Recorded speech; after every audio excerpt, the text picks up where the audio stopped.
What is the credit crisis? It's a worldwide financial fiasco involving terms you've probably heard like subprime mortgages, collateralized debt obligations, frozen credit markets, and credit default swaps. Who's affected? Everyone. How did it happen? Here's how. The credit crisis brings two groups of people together, homeowners and investors. Homeowners represent their mortgages, and investors represent their money. These mortgages represent houses, and this money represents large institutions like pension funds, insurance companies, sovereign funds, mutual funds, etc. These groups are brought together through the financial system, a bunch of banks and brokers commonly known as Wall Street. While it may not seem like it, these banks on Wall Street are closely connected to these houses on Main Street. To understand how, let's start at the beginning. Years ago, the investors are sitting on their pile of money, looking for a good investment to turn into more money. Traditionally, they go to the U.S. Federal Reserve, where they buy Treasury bills, believed to be the safest investment. But in the wake of the dot-com bust in September 11th, Federal Reserve Chairman Alan Greenspan lowers interest rates to only 1% to keep the economy strong. 1% is a very low return on investment, so the investors say, no thanks. On the flip side, this means banks on Wall Street can borrow from the Fed for only 1%. Add to that general surpluses from Japan, China, and the Middle East, and there's an abundance of cheap credit.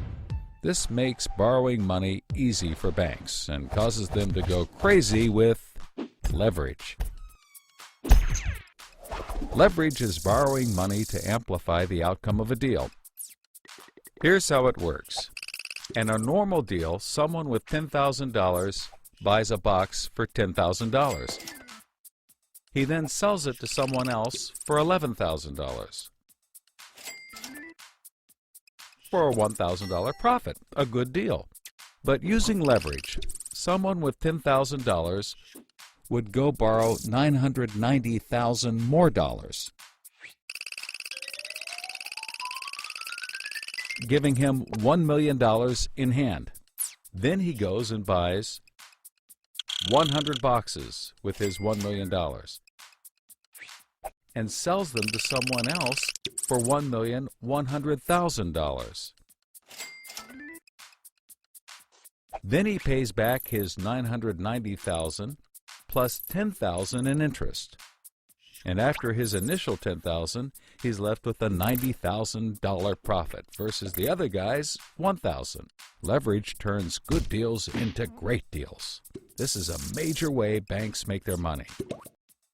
So Wall Street takes out a ton of credit, makes great deals, and grows tremendously rich, and then pays it back. The investors see this and want a piece of the action, and this gives Wall Street an idea. They can connect the investors to the homeowners through mortgages.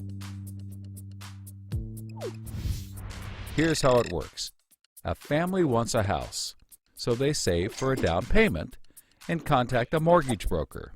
The mortgage broker connects the family to a lender who gives them a mortgage. The broker makes a nice commission. The family buys a house and becomes homeowners. This is great for them because housing prices have been rising practically forever. Everything works out nicely. One day, the lender gets a call from an investment banker who wants to buy the mortgage. The lender sells it to him for a very nice fee. The investment banker then borrows millions of dollars and buys thousands more mortgages and puts them into a nice little box. This means that every month he gets the payments from the homeowners of all the mortgages in the box. Then he sicks his banker wizards on it to work their financial magic, which is basically cutting it into 3 slices: safe, okay, and risky.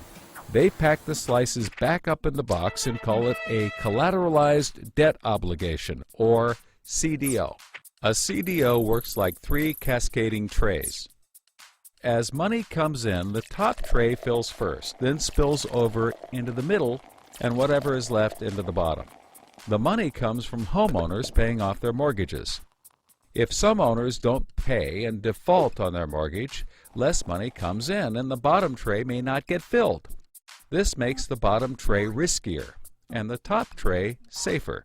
To compensate for the higher risk, the bottom tray receives a higher rate of return, while the top receives a lower, but still nice return. To make the top even safer, banks will insure it for a small fee called a credit default swap. The banks do all of this work so that credit rating agencies will stamp the top slice as a safe, AAA rated investment, the highest, safest rating there is. The OK slice is BBB, still pretty good, and they don't bother to rate the risky slice. Because of the AAA rating, the investment banker can sell the safe slice to the investors who only want safe investments. He sells the OK slice to other bankers, and the risky slices to hedge funds and other risk takers. The investment banker makes millions. He then repays his loans. Finally, the investors have found a good investment for their money, much better than the 1% Treasury bills. They're so pleased they want more CDO slices. So the investment banker calls up the lender, wanting more mortgages. The lender calls up the broker for more homeowners, but the broker can't find anyone. Everyone that qualifies for a mortgage already has one, but they have an idea.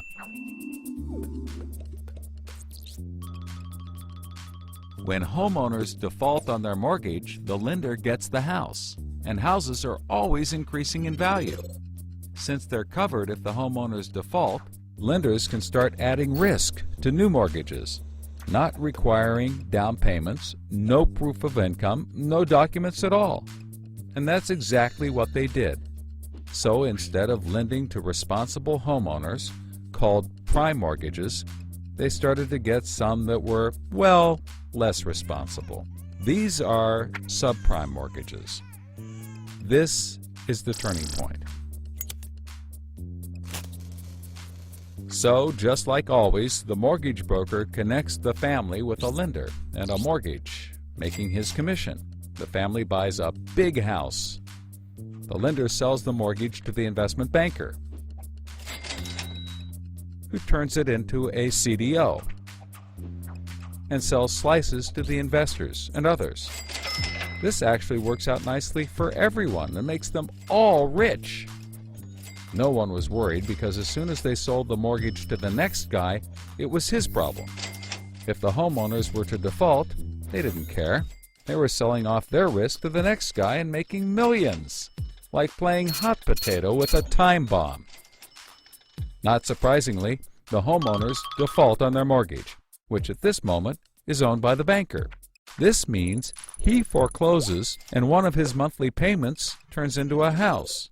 No big deal. He puts it up for sale. But more and more of his monthly payments turn into houses. Now there are so many houses for sale on the market, creating more supply than there is demand, and housing prices aren't rising anymore. In fact, they plummet. This creates an interesting problem for homeowners still paying their mortgages. As all the houses in their neighborhood go up for sale, the value of their house goes down, and they start to wonder why they're paying back their $300,000 mortgage when the house is now worth only $90,000. They decide that it doesn't make sense to continue paying, even though they can afford to, and they walk away from their house. Default rates sweep the country, and prices plummet. Now the investment banker is basically holding a box full of worthless houses. He calls up his buddy the investor to sell his CDO, but the investor isn't stupid and says, no thanks. He knows that the stream of money isn't even a dribble anymore. The banker tries to sell to everyone, but nobody wants to buy his bomb. He's freaking out because he borrowed millions, sometimes billions of dollars to buy this bomb, and he can't pay it back. Whatever he tries, he can't get rid of it. But he's not the only one. The investors have already bought thousands of these bombs. The lender calls up trying to sell his mortgage, but the banker won't buy it, and the broker is out of work. The whole financial system is frozen, and things get dark.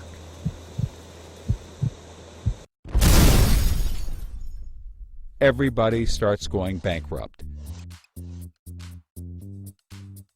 But that's not all. The investor calls up the homeowner and tells him that his investments are worthless. And you can begin to see how the crisis flows in a cycle.